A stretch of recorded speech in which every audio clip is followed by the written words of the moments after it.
സ്ത്രീകൾക്ക് മഞ്ഞ നിറത്തിലുള്ള വസ്ത്രം ധരിക്കാമോ എന്നാണ്.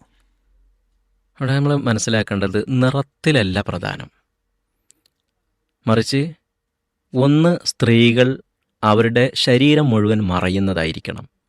രണ്ട്, മറഞ്ഞാൽ മാത്രം പോരാ, ശരീരഘടന എടുത്ത് കാണിക്കുന്ന രൂപത്തിലുള്ള ടൈറ്റായിട്ടുള്ളതോ അതല്ലെങ്കിൽ ശരീരത്തിലേക്ക് ചേർന്ന് നിൽക്കുന്നതോ അല്ലാത്ത വസ്ത്രങ്ങൾ ആകാൻ പാടില്ല. മൂന്നാമതായിട്ട് ശരീരത്തിൻ്റെ തൊലി നിഴലിച്ച് കാണുന്ന രൂപത്തിൽ അല്ലെങ്കിൽ ഉള്ളിലുള്ള രൂപങ്ങൾ നിഴലിച്ച് കാണുന്ന രൂപത്തിൽ ആകാൻ പാടില്ല.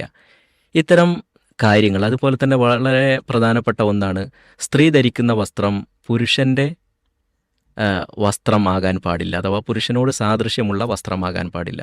ഇത്തരം കാര്യങ്ങളാണ് ഇവിടെ നമ്മൾ പാലിക്കേണ്ടത്. അതല്ലാതെ ഏതെങ്കിലും കളറിനല്ല പ്രാധാന്യമുള്ളത്. ഇപ്പോൾ സ്ത്രീകളെ സംബന്ധിച്ചിടത്തോളം അവർക്ക് ഏറ്റവും യോജിച്ചത് എന്ന് പറയുന്നത് കറുപ്പ്, അതേപോലെ തന്നെ തവിട്ട് പോലുള്ള കളറുകളൊക്കെയാണ് ഏറ്റവും യോജിച്ചത് എന്ന് നമുക്ക് പറയാം.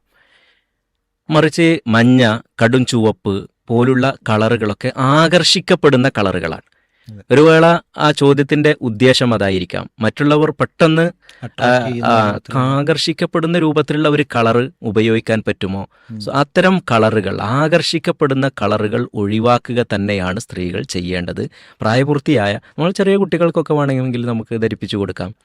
അപ്പോൾ പ്രായപൂർത്തിയായ സ്ത്രീകളെ സംബന്ധിച്ചിടത്തോളം അത്ര അട്രാക്ഷൻ ആയിട്ടുള്ള, വളരെയേറെ എവിടെ നിന്ന് നോക്കിയാലും ശ്രദ്ധിക്കപ്പെടുന്ന രൂപത്തിലുള്ള വസ്ത്രങ്ങൾ ധരിക്കാതിരിക്കുന്നത് തന്നെയാണ് ഏറ്റവും നല്ലത്.